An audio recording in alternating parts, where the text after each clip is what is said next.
출애굽기 16장은 만나를 다루고 있는 장입니다. 그래서 오늘 우리가 읽은 본문뿐만 아니라 16장 계속해서 만나를 중요하게 얘기하고 있습니다. 광야를 생각하면 대표적으로 떠오르는 것 중에 하나가, 상징 중에 하나가 만나라고 생각을 합니다. 만나는 여러분 너무나 잘 아시겠지만 하나님께서 이스라엘 백성을 먹이시기 위해서 주신 일용할 양식, 음식입니다. 이 만나가 상징하는 것이 여러 가지가 있겠지만, 다양하지만 가장 중요하게는 광야에서 살아가기 위해서 우리가 반드시 하나님이 주시는 것을 먹어야 한다는 것을 의미하는 것입니다. 만나는 두 가지 뜻을 갖고 있습니다. 첫 번째 뜻은 우리가 잘 알고 있는 이것이 무엇이냐, 만후에서 나온 단어이죠. 만나입니다. 이것이 무엇이냐? 아무래도 이 낯선 음식을 향해서 사람들이 무엇인지 알지 못했기 때문에 그렇게 불렀고 그것이 이름이 되었던 것으로 알려져 있습니다. 근데 만나는 아람어로는 선물이라는 뜻을 갖고 있다고 합니다. 그러니까 만나는 하나님께서 우리에게 주신, 우리가 알지 못하는 그 양식인데, 그 양식은 무엇입니까? 우리에게 선물이라는 것이죠. 선물입니다. 이 만나는 음식이며 물질이지만 단순한 물질이 아니라 광야의 여러 가지 백성들의 영적 상태뿐만 아니라 하나님께서 또한 어떤 분이신지를 알려주는 영적인 물질입니다. 우리는 반드시 이 영적인 양식을 먹어야 합니다.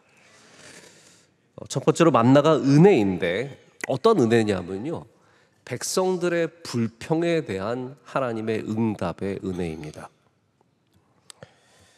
여러분, 만나가 은혜라는 사실을 동의하지 않으십니까? 광야에서 우리가 어떻게 은혜 없이 살아갈 수 있겠습니까?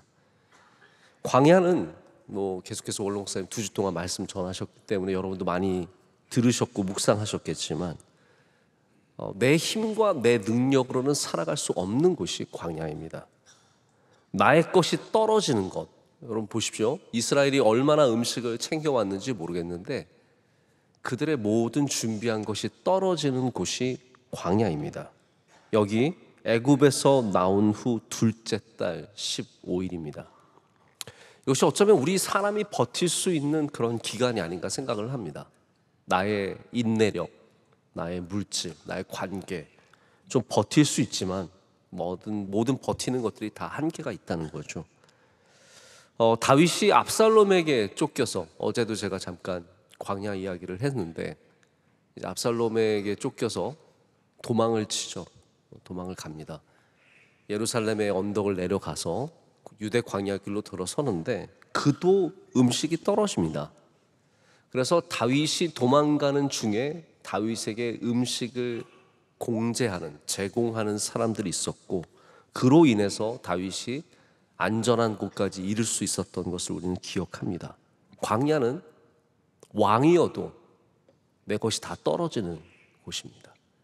광야는 장군이어도 나의 힘이 떨어지고, 광야는 박사여도 나의 지식이 떨어지는 곳이고, 광야는 우리의 모든 것이 다 바닥을 보이는 곳입니다. 그래서 우리는 광야를 만날 때 내 능력이, 돈이 능력이신 분들도 계세요.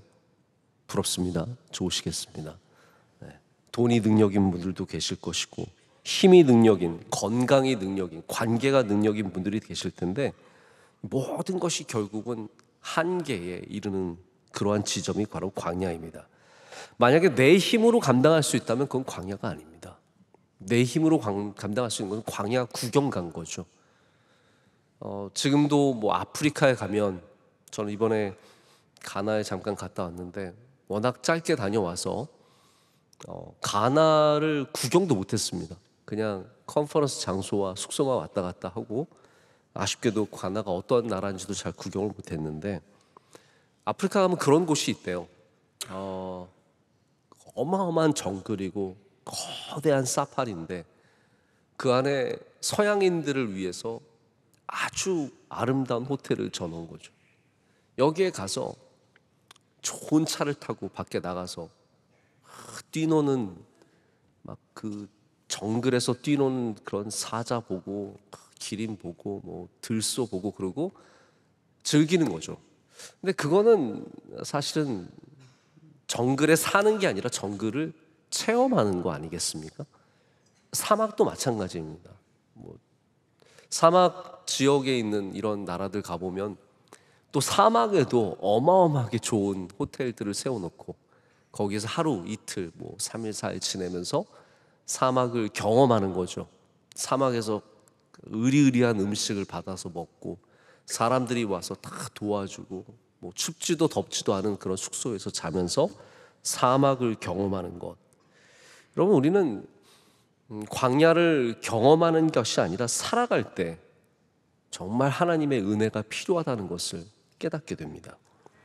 광야에 사는 모든 사람들은 하나님이 주시는 만나 없이는 살 수 없습니다. 그래서 내가 아무것도 아닌 것이 되는 그런 광야에서 하나님께서는 은혜를 베풀어 주십니다. 그래서 광야의 마음이 무슨 마음이냐면요, 나는 아무것도 아니라는 마음. 이게 광야의 마음입니다. 근데 오늘 상황이 어떤 상황이냐면 아시잖아요, 여러분. 이스라엘 백성이 지금 불평하고 있습니다. 정확하게는 원망하고 있다라고 하는데 오늘 16장 2절에 보면 온 회중이 모세와 아론을 원망하였다라고 말하고요. 이 뒤로 가면은 그 원망에 대해서 하나님께서 그거는 너희를 원망한 게 아니라 나를 원망한 것이다 라고 딱 집어서 말씀하십니다. 근데 여기에 대한 하나님의 반응이 뭐냐라는 거죠. 여러분, 우리가 보통 하나님께서 원망과 불평에 반응하신 출애굽의 역사를 보면은 굉장히 심판의 결과들이 많았습니다. 그래서 우리는 하나님 우리가 원망하고 불평하면 다 싫어하실 거라고 생각을 하는데 이런 부분이 있는 것 같습니다. 우리의 아픔에 대해서는 하나님께서 관대하시다는 거예요. 그리고 기억하셨으면 좋겠습니다. 하나님은 우리의 아픔을 아시는 분이십니다. 아픔 가운데 하나님을 찾는 자에게 하나님은 긍휼을 베풀어 주시고 관대하신 거예요. 그래서 오늘 이 광야에서 신광야에서 둘째 달 15일 되는 이 지점에서 백성들이 하나님께 원망한 것은 물론 원망이지만 그들 안에 있는 배고픔에 대한 아픔이 있었던 것을 하나님께서 아셨기 때문에 여기에 대해서 의외의 반응을 해주십니다. 그게 무엇입니까? 은혜로서 만나를 베풀어 주신다는 거죠. 저는 백성들의 원망을 미화하고 싶진 않습니다. 여러분, 어떤 원망도 미화될 수는 없습니다. 하지만 아픔의 자리라는 것, 배고픔의 자리, 내가 할 수 없는 그 자리에서 울부짖을 때 하나님은 관대하시고 긍휼을 베풀어 주시는 분이시기를 분명히 믿고 사시길 축복합니다. 그래서 광야에서 우리는 하나님 앞에 울어야 합니다. 광야에서 우리는 하나님 앞에 하나님의 은혜를 구해야 합니다. 그 아픔에 대해서 하나님은 반드시 불쌍히 여겨주시고 은혜로 베풀어 주시고 원망하는 자들을 은혜로 만나주시는 그러한 만나의 은혜를 주실 줄로 믿습니다. 여러분, 그렇기 때문에 예수님이 만나이십니다. 예수님은 죄 있는 우리에게 주시는 하나님의 반응이십니다. 죄 많은 우리에게 베풀어 주시는 하나님의 은혜의 반응입니다. 죄가 많은 우리를 찢어서 불태워서 밟아서 정죄하시는 것이 아니라 죄 많은 우리에게 하나님은 은혜를 베풀어 주시는 겁니다. 예수 그리스도로 우리를 살려주시고 먹여주시고 낫게 하시고 이 광야를 지나가게 하신 은혜를 주실 줄로 믿습니다. 두 번째로 만나는 우리의 체질을 바꾸시는 도구입니다. 우리나라가 요즘에 어딜 가도 핫합니다. 제가 그걸 느끼는 게요, 예전에는 뭐 외국 사람들 만나면 그런 얘기를 별로 나눈 적이 없습니다. 한국에 가고 싶다 이런 얘기 별로 들어본 적이 없습니다. 근데 요즘에 제가 외국 사람들 만나보면요, 나 한국에 가고 싶다 그래요. 저보고 초청을 해달라는 건지 뭔지 잘 모르겠는데 한국에 가고 싶다 막 그래요. 우리 애가 그게 백인들입니다. 뭐 유럽 사람이든 미국 사람이든 백인들이 우리 애가 지금 한국말을 열심히 배우고 있다는 거예요. 그래서 꼭 한국에 가기 위해서 너무너무 열심히 노력하고 있고, 한국 드라마 좋아하고 한국 음악 좋아하고. 그래서 한국 설교도 좋아하냐 이렇게 물어봤어요. 그건 아니래요. 아직 설교는 갈 길이 멉니다, 여러분. 우리가 드라마보다 설교가 나아야 되지 않겠습니까? 할렐루야. 우리 정말 교회가 우리나라 영화보다 나아야 되고, 저는 한국 교회가, 저는 뭐 K철치라는 단어는 민망해서 못 쓰겠습니다. 좀 제발 그런 건 안 썼으면 좋겠습니다. K철치가 아니라 하나님의 교회로서 우리가 그런 일들을 잘 감당해야 되는데, 우리나라가 드라마가 영화가 나가면서 여러분이 아셔야 되는 게 음식도 나가고 있는 사실을 아셔야 돼요. 제가 이번에 가나 공항에 내렸는데 우리 선교사님께서 선교사님이 경찰 출신이세요. 그러니까 제가 가는 거를 조사를 얼마나 열심히 하셨는지, 그거 참 제가 인정해요. 경찰은 인정해야 합니다. 제가 선교사님한테 특별히 간다는 말을 안 하고 갔는데, 거기서 태권도를 가르치시는 선교사님이 딸 둘, 사위 둘 다 가나에 정착하셔서 거기서 사위들은 비즈니스를 하면서 가나의 선교사 너무 열심히 잘하고 계세요. 근데 이분이 제가 온다는 소식을 듣고 막 그 가는 컨퍼런스 장소에 연락해보고 다 알아보셔서 제가 내리는 장소에 오신 거예요. 그리고 저는 뭐 비행기가 캔슬되고 여러 가지 우여곡절이 많았는데 오셔서 저를 맞아서 정말 큰 감동을 받았어요. 근데 제가 선교사님 만나는데 너무 의아했던 게, 가나 공항에서 내리자마자 가장 첫 번째 보인 게 뭐였냐면요, 서울 레스토랑이었어요. 저는 이게 이해가 되지 않아요. 가나 사람들이 서울 레스토랑에 가서 뭘 먹을지, 도쿄 레스토랑도 아니고 서울 레스토랑이 제일 먼저 있었어요. 제가 그걸 보고 깜짝 놀란 게, 여기 아프리카에도 이 정도로 한국 음식이, 제가 거기서 뭘 파는지 모르겠습니다. 뭐 떡볶이를 파는지 설렁탕을 파는지 모르겠지만, 근데 왜 그렇습니까? 여러분, 드라마가 가면요 음식이 갈 수밖에 없습니다. 우리나라 드라마에 맨날 먹는 거 나오는 거 아시죠, 여러분? 한국 드라마는 먹는 게 없으면 얘기가 안 됩니다. 그래서 맨날 뭐 먹을 때 막 떡볶이 막 이러고 그러면, 이게 보고 있으면 저게 뭔지 궁금해지는 거거든요. 막 가서 막 설렁탕을 막 먹고 막 김을 막 이렇게 싹 먹고 그러면 저 까만 걸 왜 먹나 궁금해지기 때문에 음식이 갑니다. 그래서 모든 문화에는 음식이 참 중요한 역할을 합니다. 문화와 음식을 떼놓을 수 없습니다. 그래서 하나님께서 이스라엘 백성의 음식을 만지시는 겁니다. 4절 말씀은 하나님께서 만나를 통해서 하나님의 율법을 백성들이 준행하는지 안 하는지를 시험하시겠다라고 하십니다.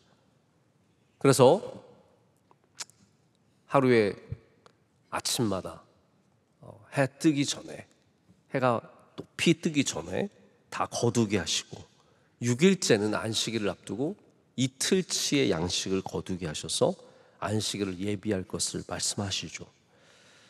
하나님의 광야 훈련 중에 하나가 바로 이 만나를 통해서 이루어지고 있는 것을 우리는 여기서 발견합니다. 하나님은 애굽의 음식에 젖어 있는, 애굽의 문화에 젖어 있는 이들을 하나님의 음식으로, 하나님의 은혜로 체질을 바꾸고 계시는 겁니다. 할렐루야. 우리가 그리스도인이 된다는 것은요, 우리의 체질이 그리스도인으로 바뀌어야 된다는 것을 말합니다. 우리가 반드시 우리의 문화와 우리의 언어와 우리의 음식과 우리의 모든 것들이 그리스도인이 되어야 합니다. 하나님의 백성으로 살아가기 위해서 우리가 무엇을 먹느냐 얼마나 중요합니까? 여러분, 무엇으로 배고프시고 무엇으로 배부르십니까? 우리는 하나님의 말씀으로 인해서 배고플 줄 알아야 하고, 하나님의 말씀으로 인해서 배부를 줄 알아야 합니다. 그 경험이 있어야 진짜 그리스도인이 되는 것입니다. 그렇기 때문에 만나는 하나님께서 하나님이 주신 것으로 배불러지는 것을 경험하고 하나님이 주시지 않을 때 배고픈 것을 경험하게 하는 진정한 하나님의 백성이 되게 하시는 훈련입니다. 하나님의 백성이 되기 위해서는 더 이상 애굽의 것으로 굶주려 해서는 안 됩니다. 애굽의 것으로 배부르기를 원해서는 안 됩니다. 저는 노예 생활을 이스라엘 사람들이 어떻게 했는지는 정확하게 알 수 없습니다. 그러나 그것이 분명히 안정적인 직업은 아니었겠죠. 어떻게 노예가 안정적인 직업이겠습니까? 날마다 주인의 눈치를 봐야 하고 주인을 의지해야 되고 주인에게서 음식이 나오는 것을 이들은 잘 알았습니다. 하루 벌어서 하루 사는 인생이었습니다. 이제 하나님께서는 그들의 음식이 하나님에게서 나온다는 것을 보여주시고 하나님의 것을 먹는 하나님의 백성이 되게 하십니다. 여러분, 만나가 우리 그리스도인의 정체성이 되어야 할 줄로 믿습니다. 마지막으로 제가 처음에 말씀드렸던 것처럼 만나는 선물입니다. 어떤 누군가에게 만나는 이것이 무엇이냐, 이게 도대체 뭐냐, 모르고 궁금한 이상한 것이었지만 또 어떤 사람들에게는 먹이고 살려주는 선물이 되었습니다. 여러분, 광야가 그렇지 않습니까? 광야도 그런 것 같습니다. 어떤 사람들은 광야를 만났을 때 도대체 이게 뭐냐? 도대체 왜 내 인생에 이게 있어야 하냐? 이것이 무엇이냐? What is this? 만후? 뭐냐라는 질문으로 나아가지만 어떤 믿음의 사람들은 이것이 하나님이 나에게 주시는 선물임을 알게 됩니다.